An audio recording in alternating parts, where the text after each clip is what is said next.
ایک اور چیز میں نے یہاں محسوس کی ہے ڈیولپمنٹ کے لحاظ سے کہ جو پرائیویٹائزیشن ہے جی وہ جتنے بھی میگا پروجیکٹس ہیں، آپ انٹرنیشنل ایئرپورٹ استنبول کو لے لیں، 96 ارب ڈالر کی یہ بڑی انویسٹمنٹ ہے اور یہ سارا پرائیویٹ سیکٹر کو دیا ہوا ہے، اور وہ شیئرنگ بنیادوں پر یہ بڑے بڑے پروجیکٹس جو ہیں وہ پرائیویٹ سیکٹر کو انوالو کر کے کرتے ہیں. تو کیا یہ بھی ترکی کی ترقی اور اس کی کامیابی کا ایک بہت بڑا زینہ ہے؟ آپ نے دیکھا ہوگا، آپ نے دیکھی جب آپ کوئی چیز سرکاری ہوتا ہے تو اس کی کوئی ویلیو نہیں رہتی، لوگ کوئی اس کی کیئر نہیں کرتے، وہ کہتے ہیں ٹھیک ہے سرکاری مال ہے، ٹھیک ہے کھایا جائے جو کچھ اس کی. لیکن جب وہی چیز آپ کی نجی ہوگی، پرائیویٹ ہوگی، آپ کا اپنے ذاتی ہوگا تو پھر آپ اس کی کیئر کرتے ہیں، آپ دیکھتے ہیں کہ ہاں مجھے اس کا خیال رکھنا ہے کیونکہ میں اس کا خود مالک ہوں. وہ جب آپ کے ذہن میں یہ چیز ہوتی ہے تو آپ اس چیز کی ویلیو کو بھی پتہ چلتا ہے، پھر آپ اس کو آگے لے کے آپ اگر چھوٹا سا کوئی کاروبار کرتے ہیں پھر آپ اس کو آگے بڑھتے چلے جاتے ہیں، بڑھاتے چلے جاتے ہیں، خود اپنی کوشش کرتے ہیں، اپنے ساتھیوں کو بھی لے کے آگے چلتے ہیں. بٹ جب کہ سرکاری اداروں میں یہ ہوتا ہے ٹھیک ہے کام کیا تو کر لیا، نہیں کیا تو نہ سے تنخواہ تو ملتی جائے. یہ کنسیپٹ جو ہے پاکستان کو لے ڈوبنے کا سب سے بڑا یہ ہے. جب تک پرائیویٹ اداروں کو، لیکن پرائیویٹ اداروں کی بھی چیکنگ ہونی چاہیے، پرائیویٹ اداروں کی بھی کوئی نگرانی ہونی چاہیے، چیک اینڈ بیلنس کا سلسلہ ہو اور آگے بڑھتا ہے جانا. ہر ان کو بھی اختیارات دیے جائیں، ٹھیک ہے وہ کریں لیکن چیکنگ کرتے رہیں کہ ہاں کیا کچھ ہو رہا ہے. اگر سرکاری طور پر کرتے رہیں گے، سرکاری طور پر کام کبھی آگے نہیں بڑھتا. سرکاری طور پر لوگ سوتے ہی ہیں اور وہ سوتے ہی رہتے ہیں، ملک بھی پھر اسی طرح سوتا رہتا ہے. اچھا ڈاکٹر صاحب، کیونکہ آپ بڑے عرصے سے 35-40 سال سے آپ یہاں پر رہائش پذیر ہیں ٹرکی میں، تو اب ہم آتے ہیں پاکستانی عوام کے جو سب سے من پسند ٹاپک اس پر آتے ہیں جی کہ ٹرکی نے نیشنلٹی آفر کی ہوئی ہے، پوری دنیا سے لوگ آ رہے ہیں، یورپ سے بھی، امریکہ سے بھی میں نے دیکھا کہ لوگ یہاں آتے ہیں. تو کیا پاکستانی عوام جو انٹرسٹ رکھتے ہیں ٹرکی میں سٹیزن شپ کے لیے یا یہاں پر ریزیڈنٹ پرمٹ کے لیے، کیا یہ سوٹیبل ہے، موضوع ہے ملک پاکستانیوں کے لیے، اور کیا پاکستانیوں کے ساتھ یہاں پر سلوک ہوتا ہے اور کس طرح پاکستانی یہاں سروائیو کرتے ہیں؟ یہ بہت اہم اور انٹرسٹنگ ٹاپک ہے پاکستانی عوام. یہ اس کے بارے میں اس میں بڑی لمبی باتیں چل سکتی ہیں. دنیا میں ٹرکی واحد ملک ہے جہاں پاکستانیوں کی اتنی عزت ہے کہ آپ پاکستان میں پاکستان کی اتنی عزت نہیں ہوتی ہوگی جتنی ٹرکی میں پاکستانیوں کی عزت ہے. اور پھر یہ کہ آپ نے دیکھا ہوگا کہ ٹرکی میں پاکستانیوں کے لحاظ سے آپ کہیں بھی چلے جائیں، کوئی شاپنگ کریں، کچھ بھی چلے جائیں، پاکستانیوں کو زیادہ اچھے طریقے سے ان کا جو ہے بیہیویئر زیادہ بہتر ہوتا ہے، زیادہ اچھا ہوتا ہے. پاکستانیوں کو ہر جگہ جو ہے پریفرنس دیتے ہیں. میں اس سلسلے میں اپنی ایک چھوٹی سی مثال اگر ٹائم ہے تو پیش کر دوں. وہ یہ کہ جب میں اسٹوڈنٹ تھا کسی زمانے میں تو میں اسکالرشپ حاصل کرنے کے لیے جایا کرتا تھا ایجوکیشن منسٹری. لیکن وہاں کے جو ڈی جی تھے جب وہ مجھے ہمیشہ یہی کہتے جب اسکالرشپ لینے آئیں تو پلیز جو ہے وہ میرے ساتھ بیٹھ کے چائے پئیں اور پھر اسکالرشپ لیں. یہ میں کہہ رہا ہوں پاکستان اس لیے ان کے لیے بہتر ہے کہ عربوں میں آپ کو آزادی حاصل نہیں ہے، ترکی میں آپ کو یورپ کی طرح ہر چیز کی آزادی حاصل ہے تاکہ کسی عرب. لیکن یورپ ممالک میں یہ فرق ہے کہ وہاں پر کھانے پینے کی پرابلم پڑتی ہے. یہاں پر ٹرکی میں آپ کو ہر جگہ حلال کھانا جو ہے ہر جگہ مل جاتا ہے. یہ فرق ہے. وہ پاکستانیوں کو اسی لیے میں کہہ رہا ہوں کہ اگر آپ نے انویسٹمنٹ چاہے عرب کنٹری جائیں یا یورپ میں جائیں، یہاں پہ آپ کو مذہب کے لحاظ سے بھی آزادی ہے، آپ کو ہر طرح کی آزادی حاصل ہے، کسی آپ کو مشکلات کا. اور پھر ٹرکی ایک ایسا ملک ہے جہاں پاکستانیوں کو یہ اتنی عزت دی جاتی ہے کہ آپ سوچ بھی نہیں سکتے. اور ڈاکٹر صاحب جیسا کہ آپ نے کمپیریزن دیا، دو چیزیں میں بھی آپ کے کمپیریزن سے شیئر کرتا ہوں اور یہ کرتا ہوں کہ ایک تو سعودی عربیہ، دبئی وغیرہ میں اگر دیکھیں تو وہاں پر آپ کو آنرشپ نہیں دی جاتی پراپرٹی کی. یعنی آپ مالک نہیں بن سکتے، آپ وہاں 100 سال رہیں، آپ وہاں انویسٹمنٹ کریں لیکن آپ وہاں اپنی پراپرٹی، اپنی جائیداد نہیں خرید سکتے. یہ فرق ہے کہ ٹرکی میں آپ اپنی جائیداد خرید سکتے ہیں. اور دوسری بات یہ کہ یورپ میں آپ کے لیونگ ایکسپینس جو ہیں وہ بہت زیادہ ہیں. آپ وہاں جائیداد خرید بھی لیں تو آپ وہاں سروائیو کرنا آپ کا بڑا مشکل، آپ کی فیملی کا وہاں گزارا مشکل ہے. تو کیا کمپیریزن دیتے ہیں یورپ کے لیونگ ایکسپینس اور ٹرکی کے لیونگ ایکسپینس کا کتنا فرق ہوگا؟ ہاں ساتھ آپ کو یہ بھی بتا دیں جو پاکستانی لوگ جو ہیں یورپی ممالک میں رہتے ہیں ان کے لیے یہ بڑی پرابلم آ جاتی ہے کہ ان کے بچیوں کی پرابلم، ان کا فیوچر جو ہے کہ وہ دیکھتے ہیں کہ آزادی ہے، یہ ہے وہ ہے، کہ غلط راستوں پہ نہ گامزن ہو جائیں. لیکن ٹرکی میں ایسی چیز آپ کو نظر نہیں آئے گی. ٹرکی میں خواتین کو بالکل آزادی حاصل ہے، یورپ کی طرح آزادی حاصل ہے. کہ ساتھ ساتھ مسلم معاشرہ بھی آپ نے دیکھا ہوگا ہیڈ اسکارف پہن کے بھی خواتین جو ہے نظر آتی ہیں، وہ آپ کو نماز پڑھتے ہوئے بھی نظر آئیں گی. یہ فرق ہے کہ یہاں پہ یہ اسلامی معاشرہ ہے لیکن اسلامی معاشرہ ایک خاص حدود کے اندر آزاد ہے، یعنی ہر طرح کی آزادی کا مطلب یورپ کی طرح آزادی حاصل نہیں ہے. اب ماں باپ کا یہاں پر جتنا احترام کیا جاتا ہے یورپین ممالک میں اتنا احترام نہیں کیا جاتا. یہ پاکستان جس طرح پاکستان میں احترام کیا جاتا ہے بالکل اسی طرح فیملی کا ایک جو اپنا ایک نظام ہے اسی طرح ترکی میں بھی اس پر عمل درآمد کیا جاتا ہے. اور یہی جبکہ عرب کنٹری میں تھوڑا سا معاشرہ جو ہے وہ فرق ہے، وہاں پر آزادی خواتین کو اتنی آزادی حاصل نہیں ہے، ڈرائیونگ اب تھوڑی بہت شاید آزادی کا وہ حاصل ہوا ہے، لیکن عام طور پر اتنی ترکی کی طرح ان کو آزادی ہے. آپ رات کو خواتین جو ہیں رات کو 2 بجے 3 بجے نکل جائیں، کہیں بھی نکل جائیں، کوئی کسی کو روکنے والا نہیں ہے. وہ ہر مکمل تحفظ کے ساتھ وہ آگے بڑھتی ہیں، خود ڈرائیو کرتے ہیں، خود کام کرتی ہیں، خود کاروبار کرتی ہیں. ان کو ہر طرح کی فیسلٹیز حاصل ہے جو شاید کسی عرب کنٹری میں حاصل نہ ہو.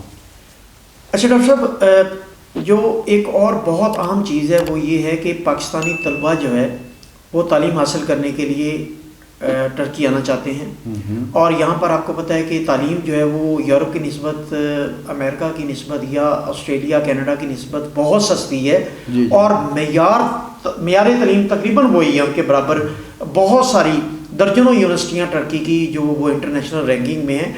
تو جو زبان کا ہے، ٹرکش لینگویج کا جو فرق ہے، کیا وہ طلباء کے لیے، طالب علموں کے لیے کوئی رکاوٹ کھڑی کرتا ہے؟ یہاں جب وہ آتے ہیں تو کوئی پریشانی کا باعث بنتا ہے یا لوگ زبان جلدی سیکھ جاتے ہیں؟ ہاں، ایک بات میں آپ کو بتا دوں، ترکی زبان اتنی مشکل زبان نہیں ہے. 5000 کے قریب جو ہے ورڈ جو ہے ترکی اردو میں کامن، جو ظاہر ہے وہ عربی سے بھی ہیں، پرشین سے بھی ہیں، باقی زبانوں سے بھی ہیں. اس لیے پاکستانیوں کو مشکل زبان سیکھنا مشکل نہیں ہوتا. پاکستانی عام طور پر پاکستانی جب دیکھتے ہیں کہ اپنی فیملی میں جب بروٹ اپ ہوتی ہے ان کی بچپن ہی سے پنجابی، سندھی، بلوچی یا پشتو زبان وہ سیکھتے ہیں. پھر ان کے علاوہ ان کی قومی زبان ہے، پھر انگلش زبان ہے، کیونکہ زبان کے معاملے میں پاکستانی جو ہے وہ دیکھا جائے دنیا کی گنی چنی اقوام میں سے ایک ہیں جو بڑے ایکسپرٹ گنے جاتے ہیں زبان سیکھنے کے معاملے میں. اور اس لیے ان کو ٹرکی زبان سیکھنا کوئی مشکل نہیں ہے ان کے لیے. کیونکہ یہاں ساتھ ساتھ یہ بھی بتا دوں کہ ترکی میں اب جو ہے انگلش میڈیم میں بڑی کافی یونیورسٹیاں جو ہیں وہ اب انگلش میڈیم میں اپنی برانچز اپنا جو ہے وہ کھول چکے ہیں. فیکلٹیز کئی جو ہیں اب وہ انگلش لینگویج میڈیم جو ہے ان کا انگلش ہے، اس لیے کوئی مشکل نہیں. ہاں البتہ وہ یہ کہتے ہیں کہ آپ ٹھیک ہے ہمارے ملک آئے ہیں تو آپ کو اپنی ترکی زبان بھی آنی چاہیے.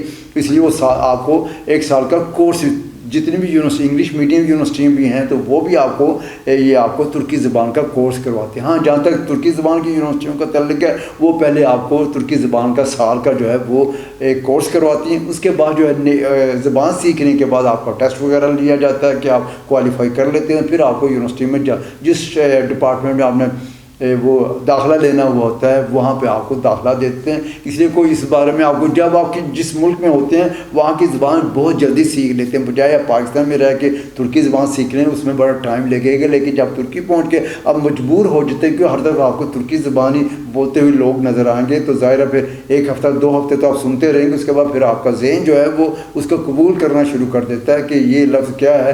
ڈائریکٹ میتھڈ جو ہوتا ہے وہ ہمیشہ آپ کو آگے لے کے چلتا ہے اور جلدی آپ سیکھ لیتے ہیں. اس لیے ڈائریکٹ میتھڈ کا طریقہ جو ہے وہ آپ کو ٹرکی میں یا اسی ملک مل جاتا ہے، اس لیے آپ جلدی زبان جو ہے وہ سیکھ لیتے ہیں.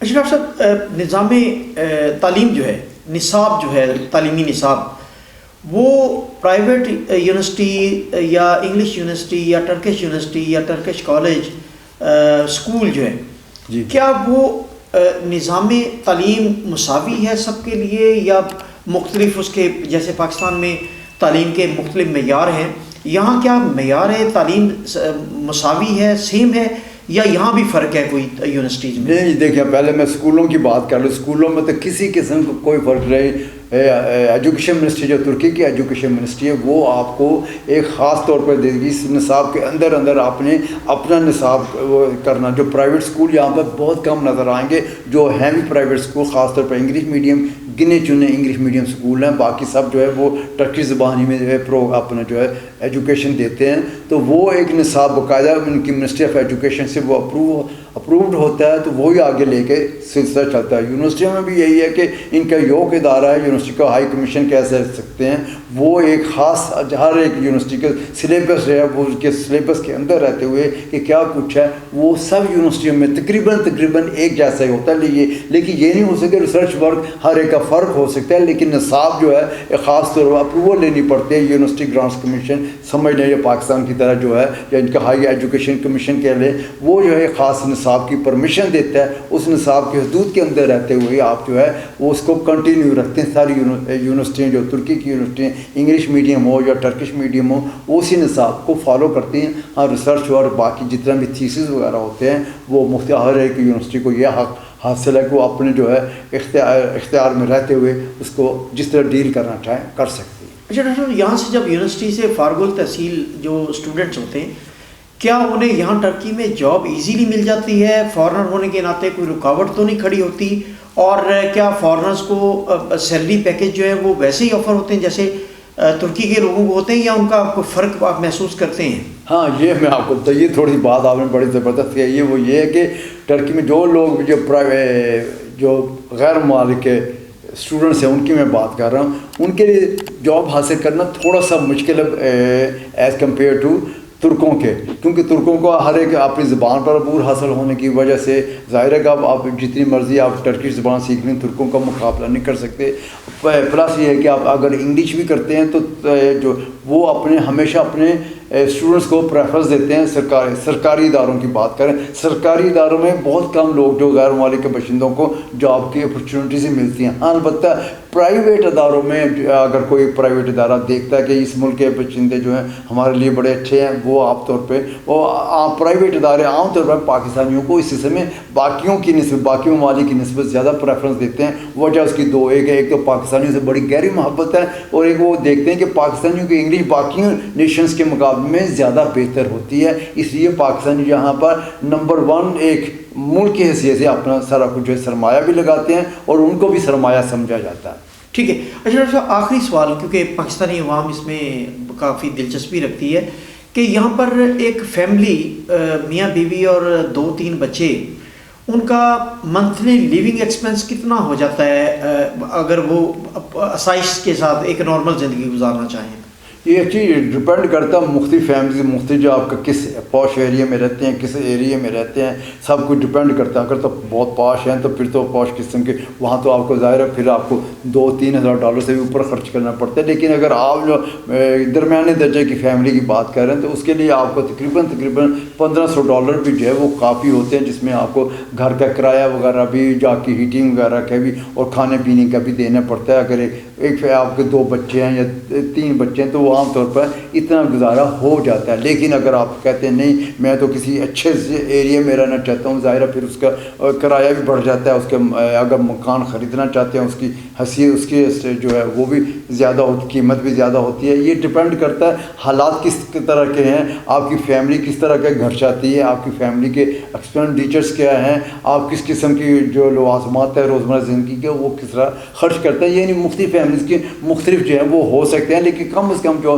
میرے خیال میں $1,500 جو ایک عام فیملی جو ہے وہ $1,500 میں بڑے اچھے طریقے سے ترکی میں گزارا کر سکتے ہیں، اچھی زندگی. اچھا ڈاکٹر صاحب، لینگویج کی پرابلم کی وجہ سے لوگوں کو ڈرائیونگ لائسنس لینے میں کچھ مشکلات یہاں پر ہوتی ہیں، یا ڈرائیونگ لائسنس آسانی سے مل جاتا ہے، یا بڑے سخت رولز ہیں؟ اور ڈرائیونگ لائسنس میں جس طرح UAE میں بڑا مشکل ہوتا ہے ڈرائیونگ لائسنس لینا، کیا یہاں بھی اس طرح کا کوئی پروسیجر ہے؟ ہاں، ڈرائیونگ لائسنس کے لیے سب سے امپورٹنٹ یہ ہے یہاں پہ ایک ریٹن ایگزام بھی ہوتا ہے. اگر آپ کو ترکی زبان آتی ہے تو پھر آپ کو وہ فالو کرنا پڑتا ہے، ایگزام دینا پڑتا ہے. اگر وہ ایگزام آپ وہ کر لیتے ہیں، پاس کر لیتے ہیں، پھر آپ کو اس کا جو امپلیمنٹیشن ہوتی ہے عملی طور پر جو کچھ کرنا پڑتا ہے، پھر وہ آپ کو گاڑی کے ذریعے ساری ڈرائیونگ وغیرہ وہ بھی ٹیسٹ کرتے ہیں. یعنی 2 ٹیسٹ ہوتے ہیں. پہلا جو ہے ریٹن ٹیسٹ ہوتا ہے، ریٹن ٹیسٹ اگر آپ کوالیفائی کر لیتے ہیں پھر آپ اس کے بعد ہے ڈرائیونگ کا جو ہے وہ عملی مظاہرہ کرتے ہیں. پھر اگر دونوں پاس کر لیتے ہیں پھر آپ کو وہ جو ہے وہ پرماننٹ طور پہ جو ہے وہ ڈرائیونگ لائسنس جو ہے وہ دے دیا جاتا ہے.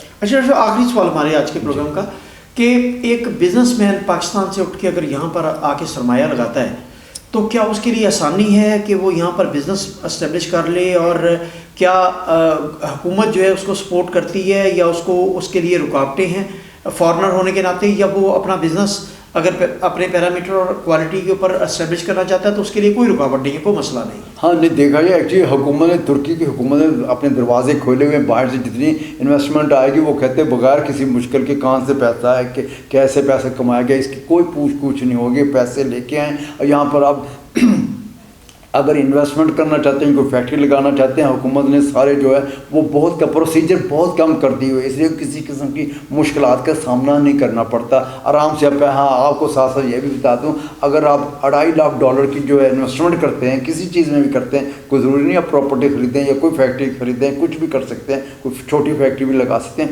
ساتھ ساتھ حکومت آپ کو نیشنلٹی کا بھی جو ہے وہ مکمل طور پر آپ کو اختیارات دیتی ہے، اگر آپ لینا چاہتے ہیں تو آپ کو وہ نیشنلٹی بھی لے سکتے ہیں۔ اس لیے پاکستانی آج کل جو ہے عام طور پر جو ہے وہ نیشنلٹی لینے کے لیے ٹرکی میں انویسٹمنٹ کر رہے ہیں، اور بڑی تعداد میں پاکستانی جو ہے انویسٹرز جو ہیں وہ فیکٹریز لگا رہے ہیں اور انویسٹ بھی کر رہے ہیں۔ وجہ یہ ہے کہ یہاں سے یورپ کو جانا بڑا آسان ہو جاتا ہے، یورپ کو مال بیچنا بڑا آسان ہو جاتا ہے، کسی قسم کی مشکلات کا سامنا نہیں کرنا پڑتا، ٹریلر کے تھرو سامان وغیرہ چلا جاتا ہے، اور ان کے لیے بڑے اچھے باقی ممالک کی نسبت ان کے لیے بڑے اچھے مواقع میسر آتے ہیں کہ وہ آپ کو آگے لے کر جائے، یورپ میں اپنا مال فروخت کریں۔ اس لیے وہ پاکستانی اور باقی جو بھی ایشیا کے لوگ ہیں ٹرکی میں انویسٹمنٹ کرنے کو، فیکٹری لگانے کو، کرنے کو ترجیح دے رہے ہیں آج کل۔